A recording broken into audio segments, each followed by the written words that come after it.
I don't remember the first day I met her, but my first memory I can recall was the day we were being separated at daycare. Amber Dixon and I had went into the bathroom together to get a broom and a trash can lid and began to make our own music. When the teachers discovered where all the banging and the clanging was coming from, they decided that I needed to be put on the big kid's side and Amber was to remain on the little kid's side. From that day, I knew I had met my kindred spirit. Amber and I met while we were in diapers, and 30 years down the road, we are still best friends.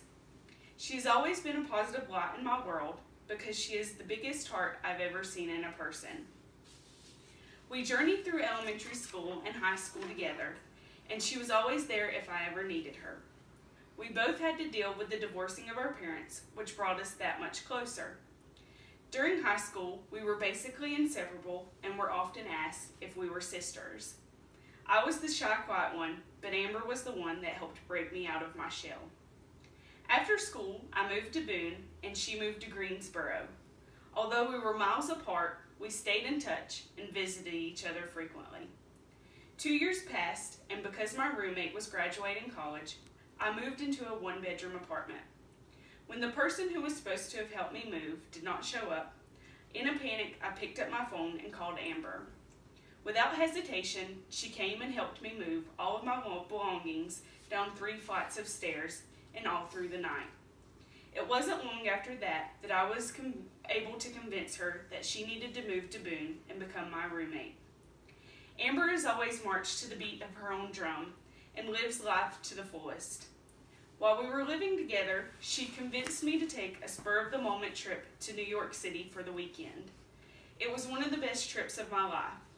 We set off, just the two of us, and stayed in a hostel close to Central Park.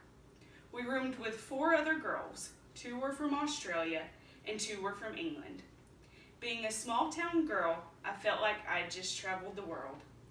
Had it not been for Amber, I would never have imagined taking such a trip.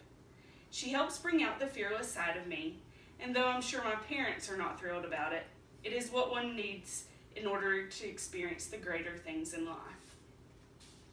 In 2011, I unfortunately started to experience health issues and was forced to move back home. Amber then moved to Winston and decided it was time for her to go back to school. She was first accepted to Forsyth Technical Community College and then transferred to Salem College in Winston, North Carolina. This fall will be her last semester, in which she will graduate with a degree in communications with a marketing and public relations focus. She has been my inspiration to go back to school.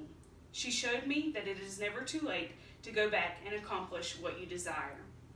Not only did she go to school for full-time, but she also worked a full-time job. Her first job she worked while attending college was on the Obama campaign for his second-term election. She spent numerous hours devoting her time to see him get reelected. She was offered a job after the election, but turned it down because she wanted to finish her degree at Salem College. After the election was over, she started working at the Humane Society in Winston, and to this day, she still fosters animals until they can find their permanent homes. A few months ago, she sent me a picture of a dachshund that she was fostering because it didn't have much longer to live. I remember her telling me that it broke her heart, but she wanted to know that it spent its last days with someone who would show it the most love and affection it could possibly get. To say she has a heart of gold is an understatement. I am now married and have a 4-year-old daughter who is absolutely fascinated with Amber. It makes me happy to see that not only have I been enriched to have a friend in Amber, but now my daughter does too. If I tried to say all of the generous things that Amber has done for me, I would be here for days. There are still times that I will try to tell my husband about an adventure Amber and I went on that causes me to double over in laughter.